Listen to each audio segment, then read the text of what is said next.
Paano mag-link ng GCash card? Kung hindi mo pa alam at gusto mong matutunan kung paano mag-link ng GCash card, samahan mo lang ako sa video to dahil para sa iyo to. Bago tayo magsimula, punta muna tayo sa maikli nating intro. Pasok!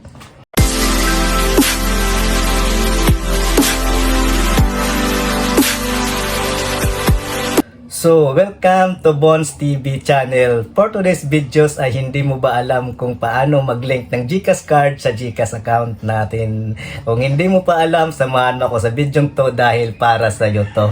So, actually mga idol ay mayroon na akong ginawang unang video na kung paano mag-link ng GCash card. So hindi ako satisfied doon sa ginawa kong videos dahil medyo malabo siya doon mga idol, kasi binidyohan ko lang yung cellphone ko doon kasi hindi gumana yung screen record ko. So pasalamat ako ngayon na pumunta dito sa akin na kaibigan, nagpatulong kung paano mag-link ng GCash card. So pasalamat din ako na mayroon screen record yung cellphone niya. So naisip ko agad, nagawang ko ng panibagong tutorial kung paano mag-link ng GCash card sa GCash account. So bago tayo magsimula kung paano gawin, kung bago ka pa lang dito sa channel ko, wag po nating kalimutan na i-hit muna ang like at pakihit na rin ang subscribe button at pakihit na rin ang notification bell para maging updated pa kayo o ma-notify pa kayo sa gagawin pa nating videos. So kung tapos na ninyong gawin yan, punta na tayo kung paano natin gawin yung pag-link ng GCash card sa GCash account natin. Let's go!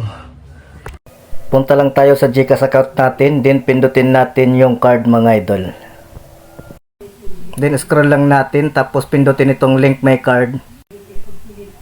Hintayin lang natin mga idol, then ilagay natin dito yung 6-digit pin na matatanggap natin sa number natin. Kung nailagay nyo na ay pindutin lang yung submit. Dito naman sa last 4 digit of card mga idol, ito yung 16 digit number mga idol na makikita natin sa card natin mga idol. Yung apat na number sa dulo mga idol, yun ang ilalagay natin dito. Dito naman sa virtual account number mga idol, ay ito yung 12 digit number na makikita natin sa GCash card natin mga idol. Ilagay lang natin yung 12 digit number na yun dito. Then pindutin natin yung next. Then dito naman mga idol ay maglalagay tayo ng 6-digit pin code ng mga idol. Yung hindi natin makakalimutan mga idol, kasi yun ang gagamitin natin sa pag-withdraw ng pera sa mga ATM machine mga idol. So ilagay natin dito yung 6-digit pin code natin.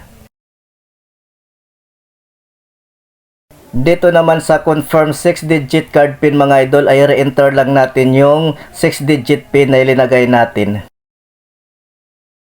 Make sure lang ninyo mga idol na hindi ninyo kalimutan yung 6-digit pin code ninyo na linagay nyo dito mga idol. So kung tapos na mga idol ay pindutin lang yung next. So ayan mga idol, tapos na GCash card link, reference number, tinabunan ko lang mga idol for personal purposes only mga idol. Then pakipindot na lang yung okay mga idol. Then pakipindot ditong close para makabalik na tayo sa GCash home natin. So ayan, nandito na tayo ulit sa homepage ng GCash natin. Pakipindot lang ulit itong card mga idol at tingnan natin kung nailink ba yung card natin. Wait lang tayo mga idol.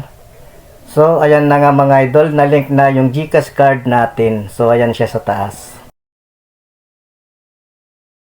So yun lang mga idol, sana ay nasundan ninyo step by step yung itinuro ko sa inyo kung paano mag-link ng GCash card sa GCash account natin. So bago tayo magtapos sa videos natin for today mga idol, kung bago ka pa lang dito sa channel ko, hindi ako magsasawang ulit-ulitin sa inyo. Kung bago pa lang kayo dito sa channel ko, wag po nating kalimutan na i-hit muna ang like at pakihit na rin ang subscribe button at pakihit na rin ang notification bell para maging updated pa kayo sa mga susunod pa nating gagawing videos. So yun lang mga idol, maraming salamat. Peace out.